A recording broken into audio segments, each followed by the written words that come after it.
పరిశుద్ధ బైబిలు పాత నిబంధన ఆడియో నిర్గమకాండము 28వ అధ్యాయము. మరియు నాకు యాజకత్వము చేయుటకై నీ సహోదరుడైన అహరోనును అతని కుమారులను అనగా అహరోను కుమారులైన నాదాబును, అబీహును, ఎలియాజరును, ఈతామారును ఇశ్రాయేలీయులలో నుండి నీ యొద్దకు పిలిపింపుము. అతనికి అలంకారమును ఘనతయు కలుగునట్లు నీ సహోదరుడైన అహరోనుకు ప్రతిష్ఠిత వస్త్రములను కుట్టవలెను. అహరోను నాకు యాజకుడగునట్లు నీవు అతని ప్రతిష్ఠించుదువు. అతని వస్త్రములను కుట్టుటకై నేను జ్ఞానాత్మతో నింపిన వివేకహృదయులందరికీ ఆజ్ఞ ఇమ్ము. పతకము, ఏఫోదు, నిలువు టంగీ, విచిత్రమైన చొక్కాయి, పాగా, దట్టియు వారు కుట్టవలసిన వస్త్రములు. అతడు నాకు యాజకుడై యుండునట్లు వారు నీ సహోదరుడైన అహరోనుకును అతని కుమారులకును ప్రతిష్ఠిత వస్త్రములను కుట్టింపవలెను. వారు బంగారును, నీల ధూమ్ర రక్తవర్ణములుగల నూలును, సన్ననారను తీసుకుని బంగారుతోనూ నీల ధూమ్ర రక్త వర్ణములుగల ఏఫోదును పేనిన సన్న నారతోనూ చిత్రకారుని పనిగా చేయవలెను. 2 అంచులయందు కూర్చబడు 2 భుజఖండములు దానికుండవలెను, అట్లు అది సమకూర్పబడియుండును. మరియు ఏఫోదు మీద నుండు విచిత్రమైన దట్టి దాని పనిరీతిగా ఏకాండమైనదై బంగారుతోనూ నీలధూమ్ర రక్తవర్ణములుగల నూలుతోనూ పేనిన సన్ననారతోనూ కుట్టవలెను. మరియు నీవు 2 లేత పచ్చలను తీసుకుని వాటిమీద ఇశ్రాయేలీయుల పేరులను అనగా వారి జనన క్రమము చొప్పున 1 రత్నము మీద వారి పేళ్లలో 6ను, 2వ రత్నము మీద తక్కిన 6 పేళ్లను చెక్కింపవలెను.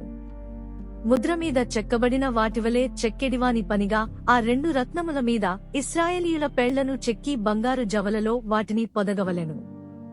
అప్పుడు ఇశ్రాయేలీయులకు జ్ఞాపకార్థమైన రత్నములనుగా ఆ 2 రత్నములను ఏఫోదు భుజముల మీద ఉంచవలెను. అట్లు జ్ఞాపకము కొరకు అహరోను తన 2 భుజముల మీద యెహోవా సన్నిధిని వారి పేరులను భరించును. మరియు బంగారు జవలను మేలిమి బంగారుతో 2 గొలుసులను చేయవలెను. సూత్రములవలె అల్లిక పనిగా వాటిని చేసి అల్లిన గొలుసులను ఆ జవలకు తగిలింపవలెను. మరియు చిత్రకారుని పనిగా న్యాయవిధాన పతకము చేయవలెను. ఏఫోదు పనివలె దాని చేయవలెను. బంగారుతోనూ నీల ధూమ్ర రక్తవర్ణములుగల నూలుతోనూ పేనిన సన్ననారతోనూ దాని చేయవలెను. అది మడవబడి చచ్చౌకముగా నుండవలెను. అది జేనెడు పొడుగు, జేనెడు వెడల్పుగలదై యుండవలెను.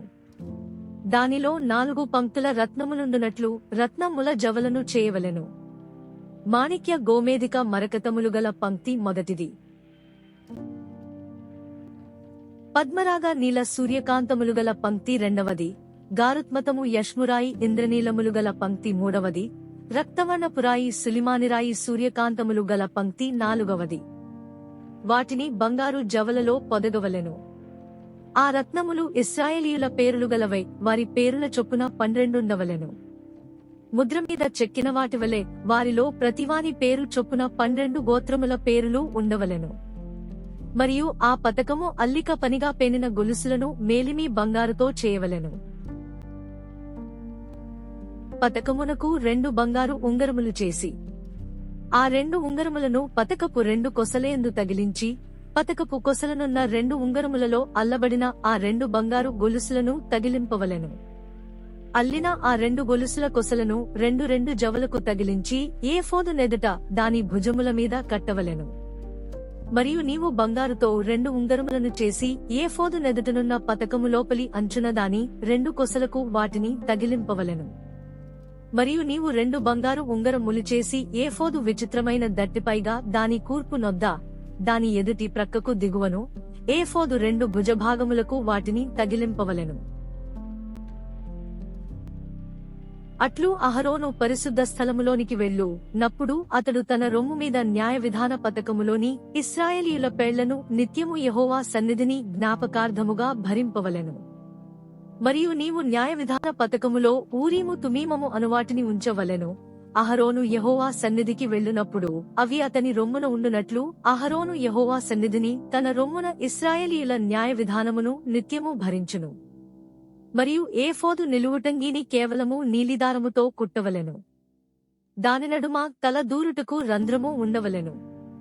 అది చినగకుండునట్లు కంట కవచ రంధ్రము వలె దాని రంధ్రము చుట్టూ నేతపని అయిన గోటు ఉండవలెను. దాని అంచుల చుట్టూ నీల ధూమ్ర రక్తవర్ణములుగల దానిమ్మ పండ్లను వాటి నడుమను బంగారు గంటలను నిలువు టంగీ చుట్టూ తగిలింపవలెను. ఒక్కొక్క బంగారు గంటయు దానిమ్మ పండును ఆ నిలువు టంగీ క్రింది అంచున చుట్టూ ఉండవలెను. సేవ చేయనప్పుడు అహరోను దాని ధరించుకొనవలెను. అతడు యెహోవా సన్నిధిని పరిశుద్ధ స్థలములోనికి ప్రవేశించునప్పుడు అతడు చావకయుండునట్లు దాని ధ్వని వినబడవలెను. మరియు నీవు మేలిమి బంగారు రేకు చేసి ముద్ర చెక్కునట్లు దానిమీద యెహోవా పరిశుద్ధుడు అను మాట చెక్కవలెను.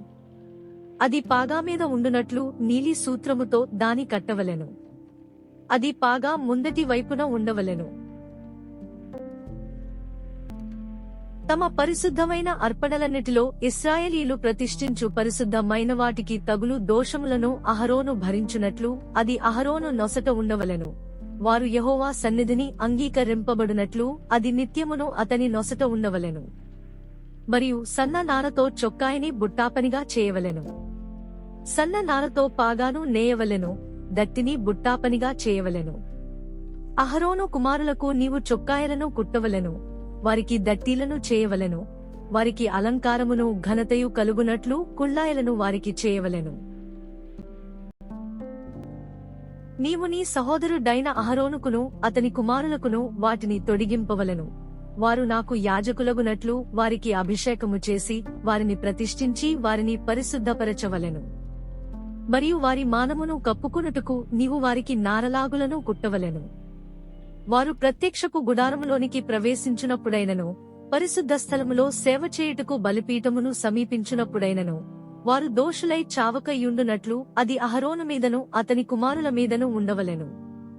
ఇది అతనికిని అతని తరువాత అతని సంతతికిని నిత్యమైన కట్టడ.